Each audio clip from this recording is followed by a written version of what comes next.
अस्सलाम वालेकुम। अगर आप इस चैनल पर नए हैं तो चैनल को लाइक करें, सब्सक्राइब करें और बेल आइकन को लाजमी दबाएं। अली बिन सुफियान ने उस रात पहली बार आलिम से तफ्तीश की, लेकिन वो बड़ा सख्त आदमी निकला। उसने कहा, गौर से मेरी बात सुन लो अली बिन सुफियान, हम दोनों एक ही मैदान के सिपाही हैं। तुम मेरे मुल्क में कभी पकड़े गए तो मुझे उम्मीद है कि तुम जान दे दोगे, अपने मुल्क और अपनी कौम को धोखा नहीं दोगे। तुम यही तवक्को मुझसे रखो। मुझे मालूम है मेरा अंजाम क्या होगा। अगर मैं तुम्हें वो सारी बातें बता दूं जो तुम मुझसे पूछना चाहते हो तो भी तुम लोग मुझे बख्शोगे नहीं। मुझे इस तह खाने में मरना है, ख्वाह तुम जल्लाद से मरवा दो, ख्वाह अजियत में डाल कर मार दो, फिर मैं क्यों अपनी कौम को धोखा दूं। मुझे उम्मीद है कि तुम अपना इरादा बदल दोगे। अली बिन सुफियान ने कहा, क्या तुम उन दो लड़कियों की इज्जत बचाने की खातिर ये पसंद नहीं करोगे कि मैं जो पूछूं वो बता दो? कैसी इज्जत? उसने जवाब दिया, उन लड़कियों के पास सिर्फ हुस्न और नाज नखरे हैं, या वो उस्तादी है जिससे वो पत्थरों को भी मोम कर लेती हैं। उनके पास इज्जत नाम की कोई चीज़ नहीं। यही तो उन्हें सिखाया जाता है कि अपनी इज्जत से दस्तबरदार हो जाओ। हम लोग अपनी जान और इज्जत बहुत दूर फेंक आते हैं। तुम उन लड़कियों के साथ जैसा भी सलूक करना चाहो कर लो, उन्हें मेरे सामने जलील कर लो, मैं तुम्हें कुछ नहीं बताऊंगा, लड़कियां भी तुम्हें कुछ नहीं बताएंगी। जासूस लड़कियों को हम सजाए मौत दे दिया करते हैं, उन्हें जलील कभी नहीं किया। अली बिन सुफियान ने कहा, हमारा मजहब औरत को अजियत में डालने की हमें इजाज़त नहीं देता। मेरे दोस्त, जासूस ने कहा, तुम प्यार का हरबा इस्तेमाल करो या अजियत का, हम में से कोई भी अपने उन साथियों की निशानदेही नहीं करेगा जो तुम्हारी सल्तनत की जड़ों में बैठे हुए हैं। तुमने लड़कियों के साथ अच्छा सलूक करने का वादा किया है। मैं इसके एवज़ तुम्हें ये बता देता हूँ कि ये मेरी और तुम्हारी जंग नहीं, सलीब और चांद तारे की जंग है। मैं उन मामूली से जासूसों में से नहीं हूँ जो इधर की खबरें उधर भेजते और तुम्हारे आइंदा के इरादे मालूम करते रहते हैं। इस शोबे में मेरा मर्तबा बहुत ऊंचा है। मैं आलिम हूँ। अपने मजहब का मुतालिया उतना ही गहरा किया जितना तुम्हारे मजहब का। इंजील और कुरान की तह तक पहुँचा हूँ। मैं एतराफ़ करता हूँ कि तुम्हारा मजहब बेहतर और सादा है। ये हर इंसान का मजहब है जिसमें कोई पेचीदगी नहीं। इसकी मकबूलियत की वजह भी यही है। मगर मैं तुम्हें यह भी बता देना चाहता हूँ कि तुम्हारे दुश्मनों ने तुम्हारे मजहब की असलियत को बिगाड़ दिया है ताकि उसकी मकबूलियत ख़त्म हो जाए। यहूदियों ने मुसलमान उलमा के भेस में इसमें बेबुनियाद रिवायात शामिल कर दी हैं। इस्लाम तोहमात के ख़िलाफ़ था, मगर इस वक्त सबसे ज़्यादा तोहम परस्त मुसलमान हैं। मैंने चांद ग्रहण और सूरज ग्रहण के वक्त मुसलमानों को सजदे करते और नजराने देते देखा है, और ऐसी कई एक बिदअतें तुम्हारे मज़हब में शामिल कर दी गई हैं। हम एक लंबी मुद्दत से तुम्हारे असल नज़रियात को बिगाड़ रहे हैं, क्योंकि हम जानते हैं कि दुनिया में सिर्फ दो मज़हब रह जाएंगे, एक ईसाईयत और दूसरा इस्लाम, और ये दोनों उस वक्त तक मारका आरा रहेंगे जब तक कि दोनों में से एक ख़त्म नहीं हो जाता। किसी भी मज़हब को तीरों और तलवारों से ख़त्म नहीं किया जा सकता, किसी मज़हब को तबलीग से भी ख़त्म नहीं किया जा सकता।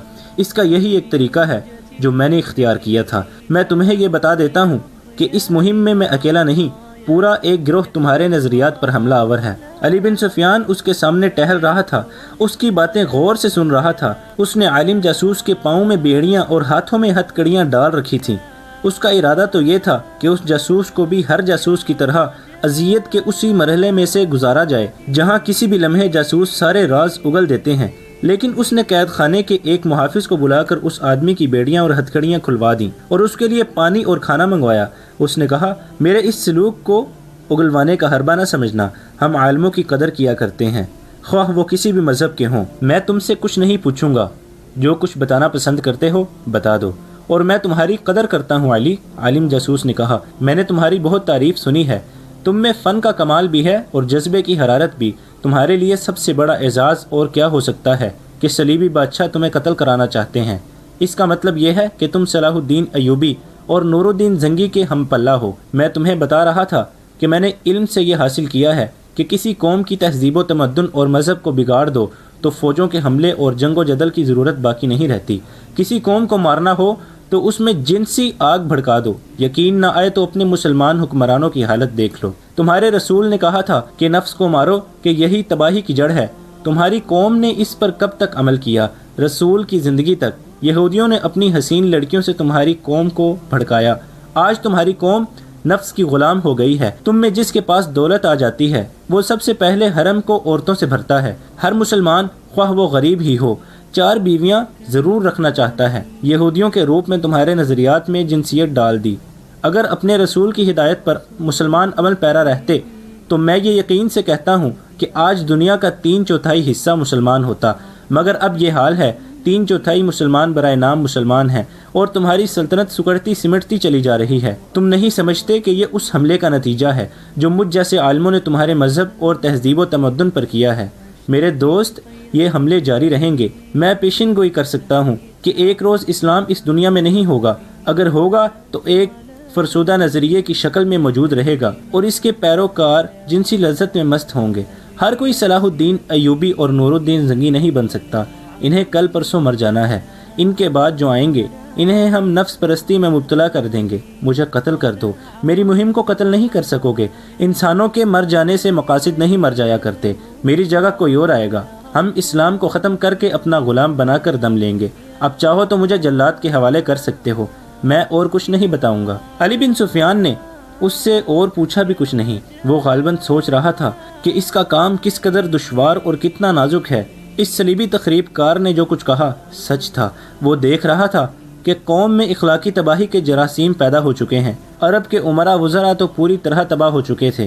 صلاح الدین ایوبی میدان جنگ میں صلیبیوں کو شکست دے کر سلطنت اسلامیہ کو وسیع تر کرنے کے خواب دیکھ رہا تھا، مگر صلیبیوں نے ایسے پہلو سے حملہ کیا تھا جسے روکنا سلطان ایوبی کے بس سے باہر نظر آتا تھا۔ علی بن سفیان عالم جاسوس کی کوٹھڑی بند کرا کے ان کوٹھڑیوں کے سامنے جا کھڑا ہوا جن میں لڑکیاں قید تھیں۔ وہ ایک کوٹھڑی کھلوا کر اندر چلا گیا۔ لڑکی فرش پر بیٹھی تھی، اسے دیکھ کر اٹھ کھڑی ہوئی۔ علی اسے خاموشی سے دیکھتا رہا اور کچھ کہے بغیر باہر نکل آیا۔